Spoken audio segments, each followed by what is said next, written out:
Did you know that in 2022, an ambulance company was literally letting people die to make more money? Marcus Rodriguez had been a paramedic in Phoenix for 10 years, dedicated to saving lives every single day. But he started noticing something terrifying about his company's new protocols. Supervisors were telling crews to take longer routes to hospitals, adding unnecessary miles to inflate billing. They instructed paramedics to perform extra procedures that patients didn't need, all for insurance money. Worst of all, they were deliberately delaying responses to cardiac arrests by precious minutes. Marcus watched in horror as patients died because profit mattered more than people. When dispatch ordered him to delay response to a heart attack victim, he refused. Instead, he raced to save the patient while secretly documenting every fraudulent practice. The company fired him immediately and threatened legal action. But his evidence triggered a massive state investigation that recovered $15 million in fraudulent billing. Today, Marcus works as a medical fraud investigator, ensuring no patient dies for corporate greed. In a world where colors danced like whispers, a tapestry began to unravel. "Why do you fray?" asked the curious thread. "I seek freedom," replied the edge, curling toward the unknown. The thread hesitated, fearing the unknown. "But what if we lose our pattern?" didn't it question. "Patterns are prisons," the edge sang back. "Let us weave new stories." Inspired, the thread joined the edge, spiraling into a realm of endless possibilities. Together, they created a masterpiece of chaos and beauty, proving that sometimes the most inspiring art is born from the courage to unravel. In 1920s Chicago, a shy accountant named Harold found himself thrust into the limelight. Tasked with presenting at a major financial conference, Harold was petrified. But he drew inspiration from the great orators of history like Cicero and Demosthenes, who overcame their own fears. Harold practiced tirelessly, even speaking to empty rooms. On the day of the conference, he delivered a speech so compelling that it earned him a standing ovation. Harold's newfound confidence led him to become a renowned public speaker, inspiring others to conquer their insecurities. Could fear be the catalyst for greatness? Did you know that wilderness therapy camps were literally starving teenagers to death for $80,000?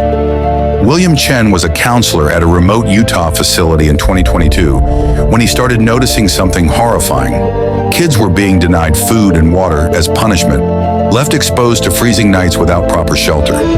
The camp called it therapeutic treatment, but Chen watched teenagers collapse from dehydration. He found falsified medical records covering up multiple deaths from exposure and starvation. Parents were paying massive fees, believing their troubled kids were getting help. Instead, they were dying in the wilderness while directors got rich. When another teenager died from preventable exposure, the camp director offered Chen $100,000 to stay quiet.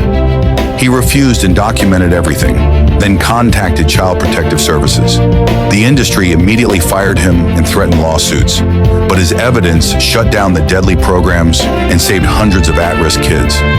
Chen became a national advocate for therapeutic treatment reform. Did you know that in 1961, a psychiatric patient ate his doctor alive during a therapy session? Marcus Delacroix sat calmly across from Dr. Eleanor Whitman at Louisiana State Hospital. For months, their evening sessions seemed routine, just standard mental health treatment. But Delacroix had a dark history of violent episodes and disturbing cannibalistic urges. On November 15th, a security failure left them completely alone in the isolated wing. Without warning, he lunged across the desk and overpowered the terrified doctor. What happened next was beyond horrific. He began tearing into her flesh with his teeth while she was still conscious and screaming. For 3 agonizing hours, no one came to check on them. When night staff finally arrived, they found Dr. Whitman's half-eaten body on the floor. Delacroix was still crouched over her remains, blood covering his face and hands. The hospital covered up the incident immediately, but it changed psychiatric security protocols nationwide forever. Did you know that a grocery store manager once discovered baby formula was being deliberately poisoned and saved thousands of infants from brain damage? In 2023, Gary Kim was inspecting shipments at his Phoenix grocery store when he noticed something disturbing. The infant formula containers had unusual chemical residue on the seals. As a father of twin babies himself, Gary knew every safety regulation by heart. He secretly tested the formula at an independent lab and was horrified by what he found.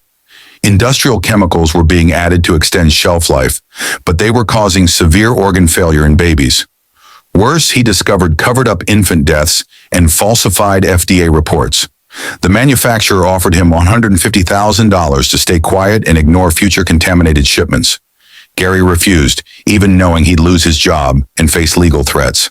He contacted FDA investigators with all the evidence he'd gathered.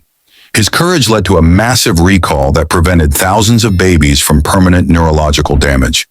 Gary received a public health award and was hired by the FDA. His integrity literally saved lives. Did you know a night janitor once discovered $2.8 million worth of stolen baby formula while thousands of infants were starving? In November 2022, James Park was cleaning a distribution warehouse in Phoenix when he found something shocking. Hidden in his supervisor's office were cases upon cases of infant formula, stolen from the WIC program meant for low-income mothers. As a single father himself, James knew exactly what this meant. 3,000 families couldn't feed their babies. He discovered fake delivery records, bribes to truck drivers, and black market sales to wealthy parents hoarding formula during the shortage. His supervisor offered him $100,000 to stay quiet and walk away. But James thought about all those hungry infants suffering from malnutrition while rich families stockpiled supplies. He made his choice. He anonymously tipped the police and personally delivered recovered formula to local food banks. The investigation recovered stolen supplies for thousands of desperate mothers. James became a community hero, proving that integrity feeds more than just bank accounts. Did you know that a Jewish chemist accidentally created the poison used to murder his own family? In 1916, Fritz Haber developed Zyklon A pesticide for the German military. He was proud of his service, believing his scientific contributions would protect him from rising anti-Semitism. During World War I, he pioneered chemical weapons, convinced that loyalty to Germany would secure his family's future. But in 1933, the Nazis forced him into exile despite his patriotic service. Haber died from heart failure in 1934, devastated after learning the regime planned to weaponize his improved Zyklon B formula. His worst fears came true during the Holocaust. The poison he created became the primary killing method in concentration camps.